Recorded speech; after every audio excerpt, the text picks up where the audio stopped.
We would like to welcome you to our new series on the book of Daniel, where God reveals the future history of mankind. Now, Daniel tells us we are in the last moments of human history and concludes with God's redemption of mankind. We invite you to stay with us. We know you will be blessed. Sometimes it's hard for me to remember you are near. Pace of life just gets so out of hand. I try my best, but it's just never good enough. I'm reminded of how much I need to know. You are for me, you're not against me. You are with me, I'm not alone. Through all the darkest times and brightest days, I know some things will always stay the same.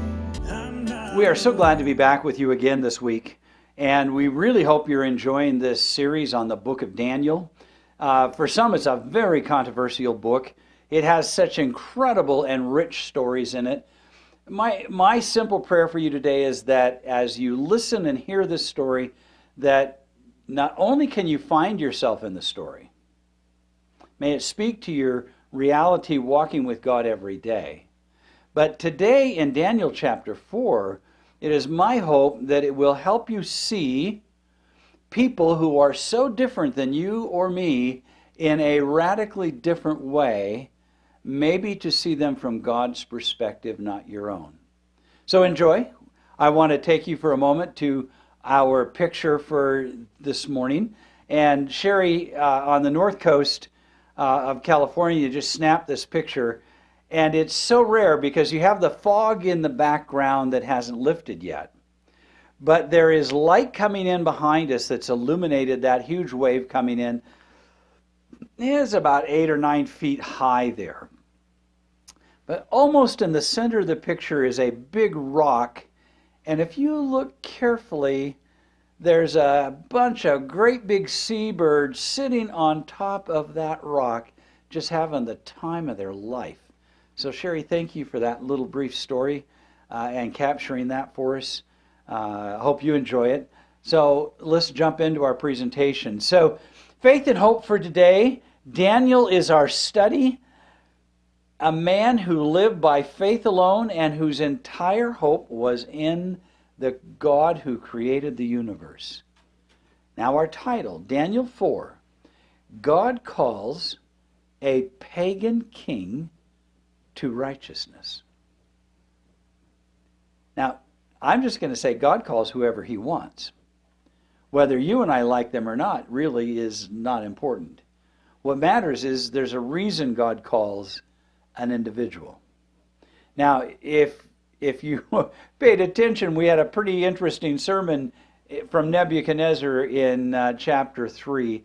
I think in chapter 4 you're going to get a far better sermon from Nebuchadnezzar than you could ever imagine. That this king went from almost godlike status to proclaiming the mercy and goodness of the God of Daniel. Are you ready for this? Let's jump right in today. So here we are, Daniel chapter 4. It begins. Nebuchadnezzar, the king to all the peoples, nations, and men of every language that live in all the earth. May your peace abound. Now pay attention to who the writer is. It seemed good to me to declare the signs and the wonders which the Most High God has done for me. Did you catch that this is Nebuchadnezzar's story that he is telling and Daniel is recording? Pay careful attention. How great are his signs and how mighty are his wonders. His kingdom is an everlasting kingdom, and his dominion is from generation to generation. I, Nebuchadnezzar, was at ease in my house and flourishing in my palace. I saw a dream, and it made me fearful. And these fantasies, as I lay on my bed, and the visions in my mind kept alarming me. Have you ever had a dream that was so disturbing that you just couldn't get it out of your mind? Well, that is King Nebuchadnezzar, and he's having an encounter with God. Hang on, it gets more interesting. So I gave orders to bring into my presence all the wise men of Babylon, that they might make known to me the interpretation of the dream. Sounds just like chapter 2, doesn't it? Then the magicians, the conjurers, the Chaldeans, and the diviners came in, and I related the dream to them, and they could not make its interpretation known to me. Now, I find it interesting with King Nebuchadnezzar that more often than not, he just keeps repeating the same behavior, not having success the second or third time he tries it. But I admire the fact that these are the individuals, the men that he hired to do the job, and he's giving them an opportunity. But I can't help but believe in the back of his mind, he kind of knew that this might be the outcome. There's more. But finally, Daniel came in before me, whose name is Belteshazzar, according to the name of my God, and in whom is a spirit of the holy gods, and I relate the dream to him, saying, now I'm going to pause before we go to the next slide. I want you to notice that Daniel's name in Hebrew means God is my judge, but I want you to notice how he's been named according to King Nebuchadnezzar's God, Belteshazzar. Isn't that interesting? In other words, Nebuchadnezzar changed Daniel's name, God is my judge, number one, so people would stop using it, but secondly, to change him internally as a human being to be more like his pagan culture, to reshape him and remold him. But we can see how that has gone. It hasn't been very successful for him. So King Nebuchadnezzar says, I related the dream to him, saying, O Belteshazzar, chief of magicians, since I know that a spirit of the holy gods is in you, and no mystery baffles you, tell me the visions of my dream, which I have seen, along with its interpretation. I love how the artist has captured just some of these illustrations. I hope you enjoy them. Now, these were the visions in my mind. As I lay on my bed, I was looking, and behold, there was a tree in the midst of the earth, and its height was great. I like how the artist has made the trees greater than the buildings in the background there, if you can see that on your screen. The tree grew large and became strong, and its height reached to the sky, and it was visible to the end of the whole earth. So in order for, I have stood on mountains at up to 11,000 feet, and I can tell you, you can see for a long, long ways. So for a tree to be visible in his mind, this tree had to be thousands of feet tall, so that everyone from every direction of the compass looking could see this magnificent tree. Its foliage was beautiful, and its fruit abundant, and it was food for all. The beasts of the field found shade under it, and the birds of the sky dwelt in its branches. And all living creatures fed themselves from it. Now let's pause here for just a moment, because I want you to get a sense that this tree, and we know who it's going to represent and what it's going to represent, but was like a source of ongoing life in the known world of King Nebuchadnezzar, of all the empires he had conquered. And that everyone could see it, and it was doing things that trees are supposed to do, and then going beyond an ordinary tree.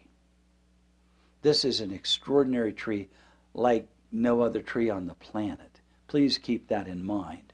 Look how God has put this and shaped this into the mind of King Nebuchadnezzar.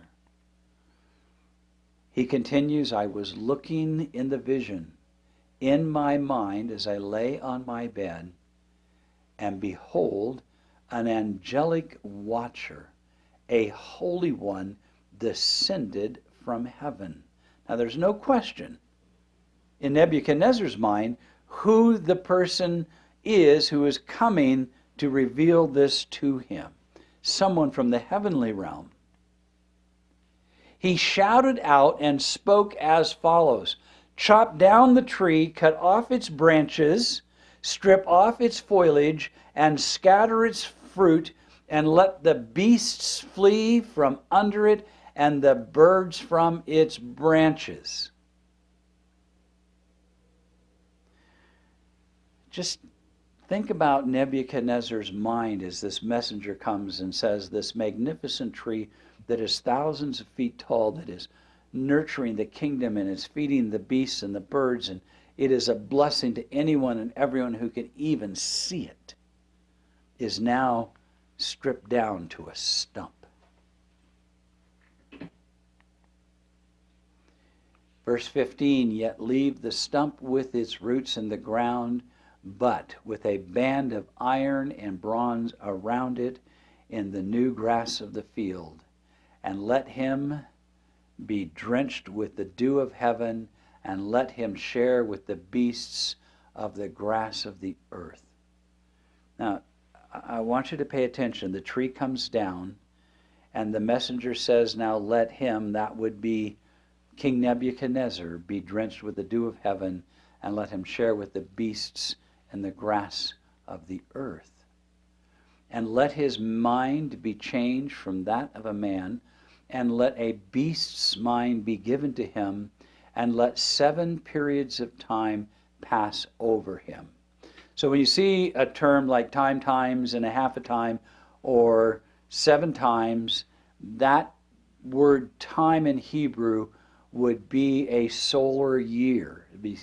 Okay, so it says, let this experience happen to Nebuchadnezzar for 7 times or 7 years. You understand the implications of that. That's quite profound. This sentence is by the decree of the angelic watchers, and the decision is a command of the holy ones, in order that the living may know that the Most High is ruler over the realm of mankind, and bestows on it whom he wishes, and sets over it the lowest of men. Now, take a look at the screen for just this verse on the screen for just a moment. I want to point something out that's rather interesting to you. It says, this sentence is by the decree of the angelic watchers. Did you notice that the word and is capitalized? And it reads, and the decision is the command of the holy ones, in order that the living may know. Notice that the word that is capitalized. And then it reads, the Most High is ruler over the realm of mankind, and bestows on it whom he wishes. And then notice the word and sets over it with the lowest men. The word and is capitalized. So if you looked at most Bibles, you would notice that this is actually written in a poetic structure, and each one of those capitalized letters would be the beginning of the next line of the poetic structure. Now listen carefully. What I want you to understand about the importance here is the way this is written is that is the way prophecy is written by the prophets in the Old Testament, and it's how prophecies are often written even in Daniel and Revelation. So as Daniel is recording this story of Nebuchadnezzar's, he is writing it in poetic form of prophetic order. This is a message from God to King Nebuchadnezzar. And I just didn't want you to miss the importance. And I also wanted you to notice grammatically, there is a reason that those particular words are capitalized. So I hope you've been noticing that. Verse 18, this is the dream which I, King Nebuchadnezzar, have seen. Now you, Belshazzar, tell me its interpretation, inasmuch as none of the wise men in my kingdom were able to make known to me the interpretation. But you are able, for the spirit of the holy gods is in you. So here's a confession by King Nebuchadnezzar that he knows that Daniel's God is the true God. He has a pantheon of gods in his kingdom and the kingdoms he has conquered. But in his mind and in his heart, he knows that there is a God of gods over everything, and that is Daniel's God. And this king, Nebuchadnezzar, is a pagan king having a personal encounter with Daniel's God. It reads, Then Daniel, whose name is Belshazzar, was appalled, for while as his thoughts alarmed him, the king responded and said, Belshazzar, do not let the dream or its interpretation alarm you. Belshazzar replied, My lord, if only the dream applied to those who hate you and its interpretation to your adversaries. In other words, Daniel is about to tell him something that he wishes he did not have to tell him. And here's what Daniel's interpretation of the dream is. The tree that you saw, which became large and grew strong, whose height reached to the sky and was visible to all the earth, and whose foliage was beautiful and its fruit abundant, in which was food for all, under which the beasts of the field dwelt, and in those branches the birds of the sky lodged. It is you, O king, for you have become great and grown strong, and your majesty has become great and reached to the sky, and your dominion to the end of the earth. In other words, King Nebuchadnezzar, that is you that tree represents. That is your magnificent kingdom and everything it represents. This is how majestic and great your kingdom has become. Verse 23. In that the king saw an angelic watcher, a holy one, descending from heaven and saying, Chop down the tree and destroy it. Yet leave the stump with its roots in the ground, but with a band of iron and bronze around it in the new grass of the field. Let him be drenched with the dew of heaven, and let him share with the beasts of the field until 7 periods of time pass over him.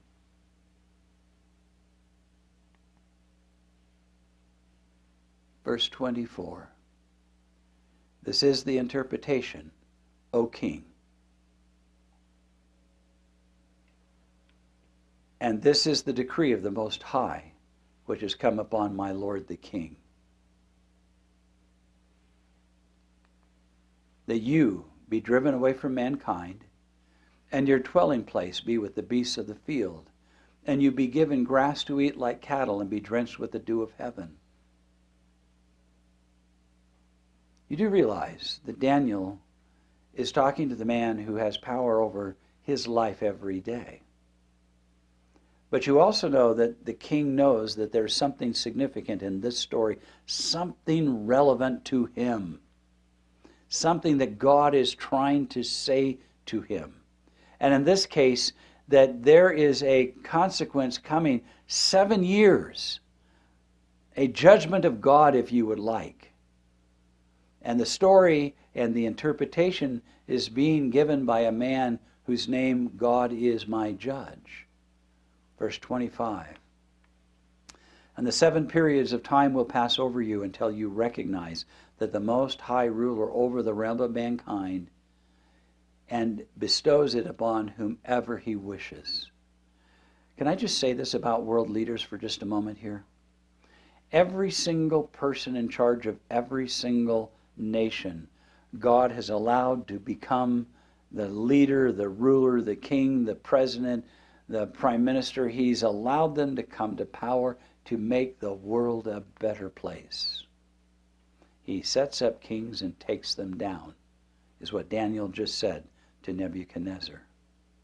Verse 26. And in that it was commanded to leave the stump with its roots of the tree, your kingdom will be assured to you after you recognize that it is heaven that rules. Therefore, O king, May my advice be pleasing to you. Break away now from your sins, that's your selfishness, your vanity, by doing goodness or righteousness, and from your iniquities by showing mercy to the poor. And in case there may be a prolonging of your prosperity. Look, he's saying, King, if you are willing just to confess your need of God and humble yourself before him this day, you will have continued prosperity. You will continue to reign as one of the great kings of all time. What would you do? Remember I challenged you to find yourself in the story? Where would you be in the story? If you were King Nebuchadnezzar, what would be on your mind right now? What would you be thinking? How would you respond to this kind of an invitation?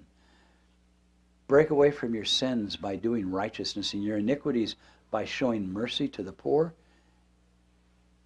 What would you say to God? Verse 28. All this happened to Nebuchadnezzar the king. 12 months later, he was walking on the roof of the royal palace of Babylon. Whoa. The king reflected and said, Is this not Babylon the Great, which I myself have built as a royal residence by the might of my power and for the glory of my majesty? I just want to say something to you really important here about King Nebuchadnezzar. People much wiser and more knowledgeable than me in the past have written things like, do you know that every conflict with another human being could be resolved if we simply would surrender our selfishness to God?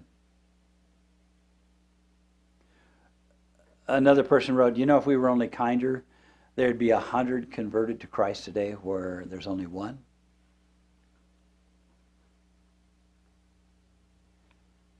In this story, God has called this pagan king to take a moment and turn away from himself and just simply accept a life of faith by saying, I want to live by saying yes to God.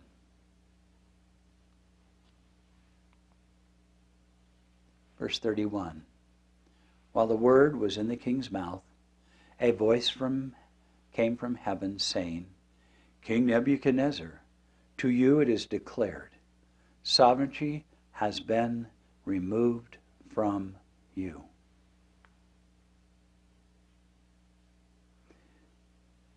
The king had a choice to make, didn't he? But then don't you and I have a choice to make every day too? Now, what is the importance of the choices we are called to make? What is the importance of those choices?